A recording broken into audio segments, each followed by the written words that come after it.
जय हिंद। इस सेशन को हम लोग शुरू करते हैं।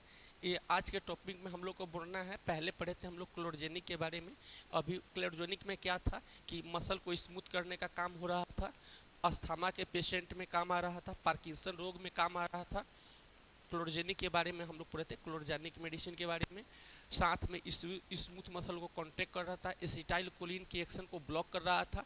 आज जो हम लोग पढ़ेंगे एंटी क्लोरोजेनिक के बारे में। एंटी क्लोरोजेनिक जो क्लोरोजेनिक के एगेंस्ट में काम करे, तो चलिए उसको हम लोग देखते हैं, समझते हैं।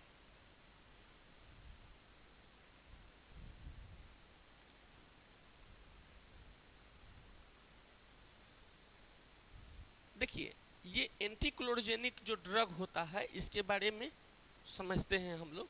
यह क्या कहता है इसके बारे में समझिए।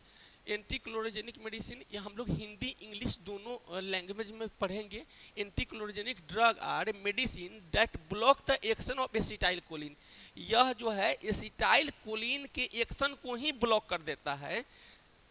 उसमें एसिटाइल कोलिन एक्शन कर रहा था, इसमें एसिटाइल कोलिन के एक्शन को क्या करते हैं, ब्लॉक कर देते हैं इन द नर्वस सिस्टम। हम लोग नर्वस सिस्टम के थ्रू ब्लॉक कर देते हैं। इसकी हिंदी को देखें तो करता है एंटी क्लोरोजेनिक दवा ऐसी दवा है जो नर्वस सिस्टम के एसिटाइल कोलिन की क्रिया को रोक देती है।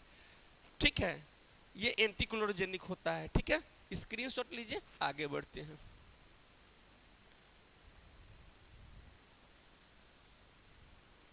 आप समझिए इसको। अब इसमें क्या कहता है, कहता है रिड्यूस, समझिएगा, रिड्यूस मसल स्पाम। ठीक है, मसल, ये मांसपेशी का जो ऐठन होती है उसको रिड्यूस करता है, कम करता है। डिक्रीज सेक्रेशन, सेक्रेशन जो बढ़ रहा था उसको घटाने का काम। उसमें क्या हो रहा था, क्लोरोजेनिक में सेक्रेशन बढ़ रहा था। जब जब एंटी क्लोरोजेनिक मेडिसिन देंगे तो सेक्रेशन बढ़ने के बजाय क्या होगा, कम होगा। एग्जाम्पल के तौर पे अगर मैं बोलूं, किसी को भैया क्या है, फीवर, फीवर, तो हम लोग देंगे पीसीएम। तो फीवर में क्या था, बुखार हो रहा था। जब पीसीएम देंगे तो बुखार क्या होगा, कम हो जाएगा या घट जाएगा, कम होगा।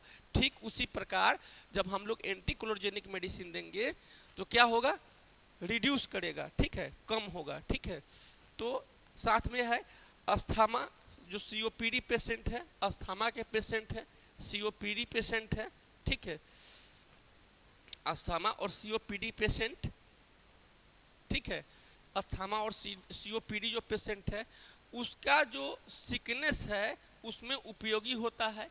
क्या कहता है, sickness, over acting bladder, over acting bladder की बात हो रही है। ठीक है, कि ब्लाडर में यह जो है उपयोगी होता है। साथ में they drug also relax smooth muscle. यह ड्रग देने के बाद जो हमारी स्मूथ मसल है वह जो है रिलैक्स होती है। ठीक है, वह मसल जो है हमारी रिलैक्स होती है। साथ में हम लोग इसको कहाँ कहाँ यूज करते हैं एंटी क्लोरोजेनिक मेडिसिन को, तो किसी को पार्किंसन सिम्टम है उसमें हम लोग उपयोग कर सकते हैं।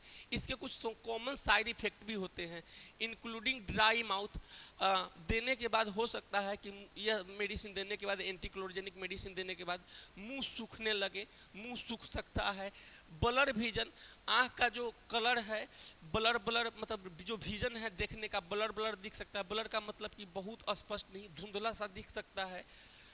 कॉन्स्टिपेशन की समस्या हो सकता है, पेट की समस्या हो सकता है। ठीक है, और यूरिनरी इरिटेशन हो सकता है, जैसे कि कहने का मतलब पेशाब का रुकना जो है शामिल होता है इन सब चीज़ों में। तो ये थे हमारे, हम लोग पढ़े क्लोरोजेनिक और अभी हम लोग देखें एंटी क्लोरोजेनिक। आगे हम लोग को देखना है एंटी अल्सर एजेंट। ठीक है, तो आप वेरी वेरी इम्पोर्टेंट क्वेश्चन पढ़ रहे हैं। पैरामेडिकल नर्सिंग फार्मेसी का एग्ज़ाम दे रहे हैं उनके लिए, चाहे आप बीपीटी है, बीएनवाईएस है, बीएससी ओटी है, रेडियोलॉजी है, सीएमडी है, आपका जो है रेडियोलॉजी किसी भी स्ट्रीम से है तो आपके लिए बीएमएलटी सभी के लिए उपयोगी है। नीट प्रिपेयर कर रहे हैं आपके लिए उपयोगी है। तो लेटेस्ट अपडेट के लिए हमारे जो है चैनल फेसबुक पे देख रहे हैं, फेसबुक पेज को फॉलो कीजिए, यूट्यूब चैनल पे देख रहे हैं चैनल को सब्सक्राइब कीजिए। थैंक यू फॉर वाचिंग, मिलते हैं अगले वीडियो में। Thank you.